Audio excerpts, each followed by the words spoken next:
کہ کوئی بھی کام آپ شروع کرتے ہیں تو اس میں شروعات کرنے میں کس کا نام لیتے ہیں؟ تو ہم نے کیا کہا؟ بسم اللہ. بسم اللہ. بسم اللہ کا مطلب کیا ہوتا ہے؟ اللہ کے نام سے. دیکھیے اس میں با، اسم اور اللہ تین آئے. با، اسم اور اللہ. تو با کا مطلب ساتھ، اسم کا مطلب نام، اللہ اللہ اللہ کے نام کے ساتھ. ٹھیک ہے؟ بسم اللہ. اس کے بعد دو لفظ اور آتے ہیں. کون کون سے؟ الرحمن اور الرحیم. آگے اس کا کیا مطلب ہے؟ جو بڑا مہربان نہایت رحم کرنے والا ہے. تو اللہ کے یہ دونوں صفاتی نام ہیں. اللہ کے یہ دونوں صفاتی نام ہیں.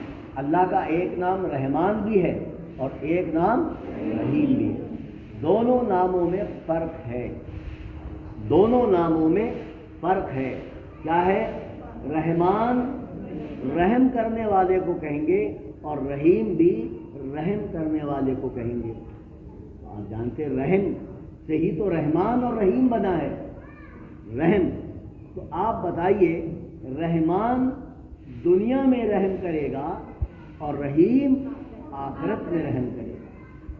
دنیا میں سب پر رحم کرے گا، کافروں پر رحم کرے گا، مشرکوں پر بھی رحم کرے گا، فاسقوں پر بھی رحم کرے گا، ظالموں پر بھی رحم کرے گا، دنیا کے ہر برے انسان پر بھی رحم کرے گا. کیونکہ دنیا میں اس کا نام رحمان ہے، لیکن آخرت میں اس کا نام رحیم ہوگا جب وہ ایمان والوں پر رحم کرے گا.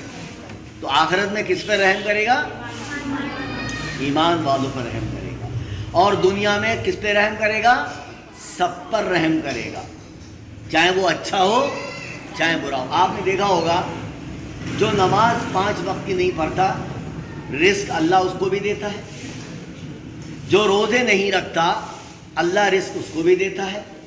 جو ماں باپ کی نافرمانی کرتا ہے رزق اللہ تعالیٰ اس کو بھی دیتا ہے.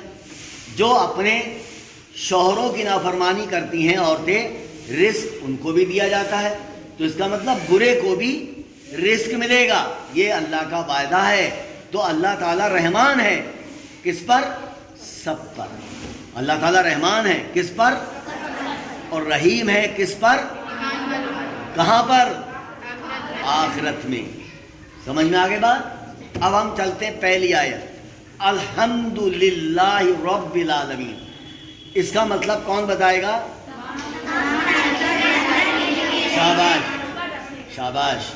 الحمد میں 2 چیزیں چھپی ہیں، تعریف بھی اور شکر بھی. یاد رکھیے گا الحمد میں 2 چیزیں ہیں، تعریف اور شکر.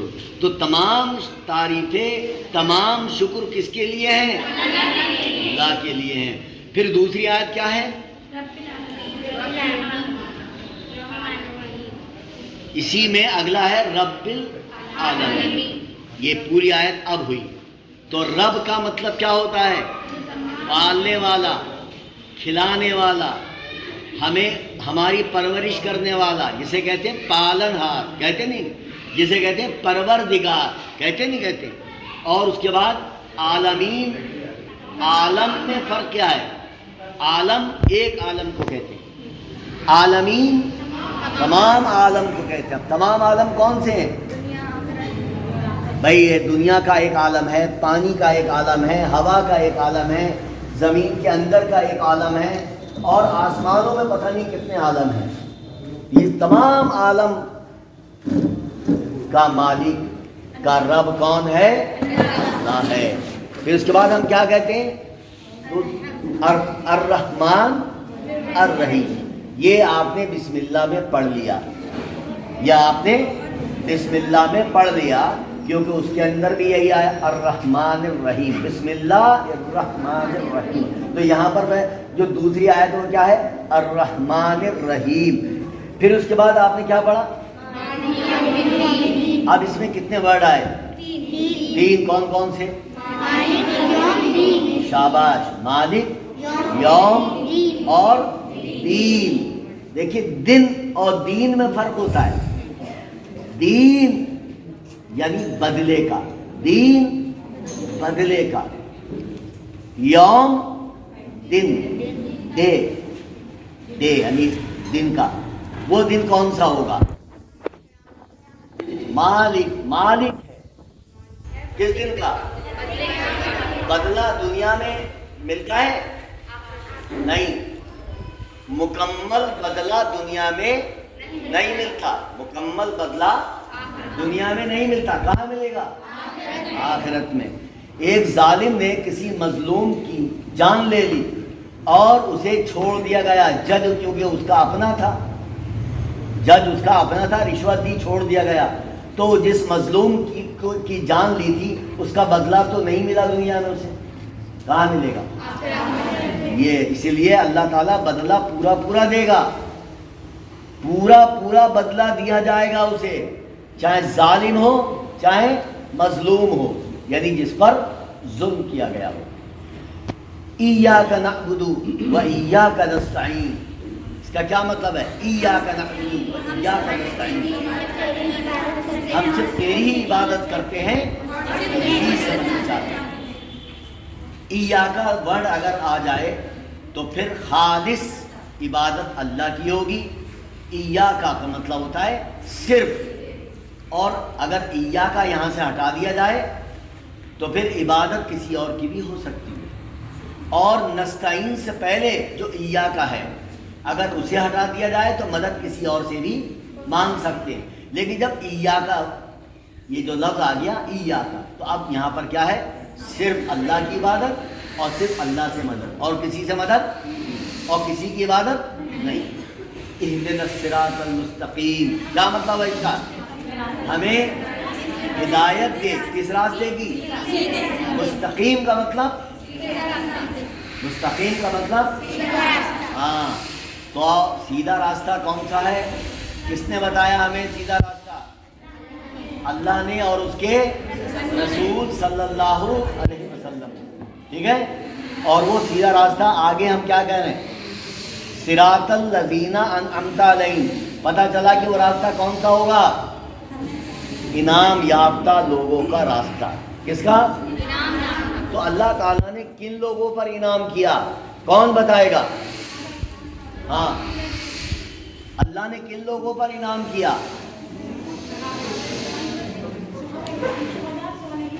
شاباش. نبی، صدیقین، شہداء، صالحین، یہ 4 پہ انعام کیا. غیر المغضوب علیہم.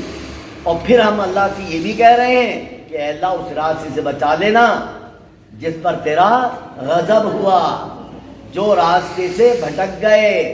تو اس کا مطلب کیا ہوا؟ مغضوب کا مطلب اللہ کا غضب، اور ضالین کا مطلب راستہ بھٹک گئے، بھٹکنے والے. تو ایک گمراہ لوگ تھے اور ایک اللہ کے عذاب میں تھے، یعنی اللہ ان سے سخت ناراض ہے. تو یہودیوں سے اللہ سخت ناراض ہے. عیسائی کیا ہو گئے؟ راستے سے بھٹک گئے، یعنی گمراہ ہو گئے. یہ آپ نے دعا پڑھ لی. یہ دعا ہی تو ہے. سورہ فاتحہ کیا ہے؟ دعا ہے. 3 آیتیں اللہ کی تعریف کی ہیں اور 3 آیتیں اللہ سے دعا مانگی ہے، اور بیچ کی اللہ اور اس کے بندے کے بیچ کی ہے. اب ہم چلتے ہیں اگلی سورہ پر، یعنی سورہ البقرہ پہ. سورہ البقرہ کی پہلی آیت الف لام میم. کون بتائے گا اس کا مطلب؟ کیونکہ اللہ نے نہیں بتایا، پیارے نبی صلی اللہ علیہ وسلم نے ہمیں نہیں بتایا. اگر اللہ بتاتا پیارے نبی صلی اللہ علیہ وسلم کو تو پیارے نبی یہ اس کا الف لام میم کا مطلب صحابہ اکرام کو بتا دیتے، اور صحابہ اکرام اس کا مطلب نوٹ کر لیتے، اور نوٹ کر کے وہ حدیث میں آ جاتا اور حدیث کی بات ہم تک پہنچ جاتی. اس لیے کہ پیارے نبی کو جب اللہ نے نہیں بتایا تو پیارے نبی نے ہم سے کوئی بات چھپائی ہے؟ نہیں چھپائی. کوئی بات ہم سے نہیں چھپائی ہے. ساری باتیں اللہ کی ہم تک پہنچا دی ہیں. بات سمجھ میں آ گئی؟ تو الف لام میم کا کوئی مطلب نہیں ہے. تو اس کا کیا مطلب ہے الف لام میم کا؟ اس کو کیا کہتے ہیں؟ حروف مقطعات. کیا کہتے ہیں؟ حروف مقطعات. اب ہم چلتے ہیں دوسری آیت پر. دوسری آیت کیا ہے؟ ذالکا. ذالکا مانے یہ. ویسے ذالکا مانے وہ بھی ہوتا ہے، لیکن یہاں پر چونکہ قرآن ہمارے سامنے ہے اس لیے ہم کہیں گے یہ کتاب. ٹھیک ہے؟ تو ذالکل کتاب، یہ کتاب. لا مانے نہیں، ریب شک نہیں ہے، کوئی شک. فی اس میں، یعنی اس میں کوئی شک نہیں ہے. اچھا، کوئی کہہ دیتا قرآن میں شک ہے؟ کوئی کہہ سکتا ہے؟ اور اگر کسی نے کہہ دیا اس میں شک ہے تو کیا ہوگا؟ وہ اسلام کے دائرے سے باہر، کیونکہ قرآن پر ایمان لانا فرض ہے. قرآن پر ایمان لانا فرض ہے، اور قرآن پر جب ایمان نہیں لائے گا، اس میں شک شبہ پیدا کرے گا تو ایمان کہاں رہا؟ ایمان نہیں رہا. ہدن ہدایت، للمتقین. متقین کسے کہتے ہیں؟ کون بتائے گا؟ پرہیزگار کسے کہتے ہیں؟ اب کون بتائے گا؟ اللہ سے ڈرنے والا. اچھا، اللہ سے ڈرنے والا کی پہچان کیا ہے بتائیے؟ اللہ سے ڈرنے کی پہچان یہ ہے کہ وہ دنیا والوں کے سامنے بھی ڈرتا ہے، یعنی دنیا والے کیا کہیں گے، اور سب سے افضل بات یہ ہے کہ وہ اللہ سے ڈرتا ہے، کیونکہ دنیا اس کے سامنے ہر وقت نہیں ہے، اللہ تعالیٰ ہر وقت ہے. اگر آپ کہیں اکیلی جگہ کھڑی ہوں یا کھڑے ہوں اور پھر آپ کہیں نہیں میں اللہ سے ڈرتا ہوں، کوئی غلط کام نہیں کروں گا. اصلی تقویٰ یہ ہے، اصلی متقی یہ ہے جو اکیلے میں بھی اللہ سے ڈرے اور جو سب کے سامنے ڈرے. اس میں 50% ہے بات. کیا تقویٰ ہو بھی سکتا ہے اور نہیں بھی ہو سکتا. جب یہ اکیلے میں ہوگا اس وقت ہی ڈرے گا اللہ سے، تب اصلی تقویٰ ہوگا، اصلی ڈر ہوگا. بات سمجھ میں آ گئی؟ کیونکہ میں یا آپ یا کوئی بھی اس شخص کے سامنے جب ہوں گے جب وہ نہیں کرے گا غلط حرکت، اور جب ہم نہیں ہوں گے اس کے سامنے تو غلط حرکت کرے گا وہ. لیکن اللہ تعالیٰ کتنے وقت ہے؟ 24 گھنٹے اس کو دیکھ رہا ہے. کوئی لمحہ ایسا ہے ہی نہیں جس میں اللہ تعالیٰ اپنی نظریں بچا لے اس شخص سے. اور اللہ کی نظر ایسی ہے کہ کروڑوں اور اربوں کو ایک بار میں دیکھ لیتا ہے. کروڑوں اور اربوں کی بات ایک بار میں سن لیتا ہے. ہم تو دو اگر ایک ساتھ بات کریں گے تو سن لیں گے، ہم کہیں گے بھائی تم چھپو پہلے تم بتاؤ، کہیں گے نہیں کہیں گے. لیکن اللہ تعالیٰ کی صفت کیا ہے؟ وہ سننے والا ہے اور دیکھنے والا ہے. تو اس کا سننا عام سننا نہیں ہے، اس کا دیکھنا عام دیکھنا نہیں ہے. ہم دیکھیں گے بھائی اس کو، ہاں یہ بچی بیٹھی ہے، ہم دیکھیں گے وہ لڑکا بیٹھا ہے، اب اس کو نہیں دیکھ پایا نہ ان کو دیکھ پایا تو میری نظر ایک ہی جگہ جائے گی. لیکن اللہ کی نظر، ہاں اللہ کی نظر زمین کے اندر بھی جائے گی، اللہ کی نظر آسمانوں میں بھی جائے گی، اللہ کی نظر سب جگہ جائے گی. اور دنیا کی ہر چیز کو، وہ چیز جو آپ نیکڈ آئی سے یعنی ننگی آنکھوں سے نہیں دیکھ سکتے، آپ کو مائکروسکوپ سے دیکھنا پڑے گا. اس کو مائکروسکوپ کی ضرورت نہیں ہے. آگے جن صاحبان کو فارم چاہیے وہ ہماری بہن وہاں بیٹھی ہیں، ان سے فارم لے لیں. اور کسی سے کو کوئی بات کرنا ہے، کوئی معلومات کرنا ہے، کسی کا کوئی کام ہو تو وہ رک کے بات کر سکتا ہے. کسی کو کپڑا جوتی گھر کا سامان بھی چاہیے ہے جیسے ہمارے یہاں دیا جاتا ہے، تو اتوار والے دن وہ آپ لوگ جا کے آپ آفس سے، یہیں قریب میں آفس ہے، ہنا آپ کے ساتھ جائیں گی اور ان کو جا کے ان کے ساتھ جا کے آپ لوگ دے سکتے ہیں. ٹھیک ہے بیٹا؟ اگر کوئی بھی بات ہو تو آپ لوگوں کا بہت بہت شکریہ آج آنے کا، اور ایسی آپ لوگ آتے رہیے اور اس پروگرام کو کامیاب کریے. اور انشاءاللہ قرآن شریف میں دلچسپی دیجیے کہ قرآن شریف بھی آپ کی زندگی کا اصل مقصد ہونا چاہیے. اللہ حافظ.